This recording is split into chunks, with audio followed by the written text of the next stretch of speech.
Համապետական ընտրություններին ում որ ուժին կաջակցեք։ ՔՊ-ին դեմ,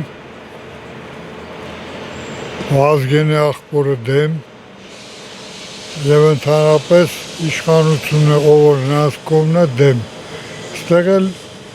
կողմնորոշվելու հարց է, սպասենք Ում տեսնենք։ եք աջակցելու որ ուժին։ Արման Թաթոյան, Գագիկ Ծառուկյան։ Շատ լավ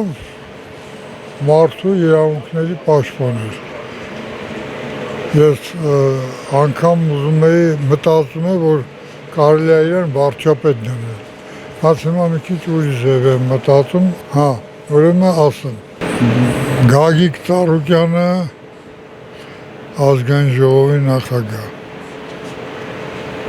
Սամվել Կարապետյանը վարչապետ,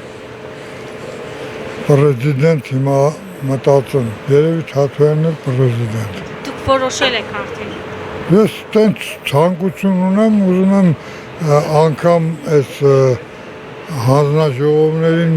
մոտ մտնեմ, մի հատ լավ առաջարկ անեմ։ Հիմա ասեմ ձեզ, 18 թվին ես նամակ եմ գրել Նիկոլ Փաշինյանին, ոգևորված։ Ասեցի գրել էի, որ 5 էկոնոմիստ ես հրավիրում, տնտեսությունը, էկոնոմիկան բաժանում ես դրանց մեջ, ասում ես մի հատ գնացեք, ստուգեք, տեսեք ինչ կա, ինչ չկա, ինչ ունենք, ինչ չունենք, այդ ձևի։ Նո այդ նամակի պատասխանը ես չստացա ու լավ է որ հիմա Ծառուկյան Գագիկը էդի արեց։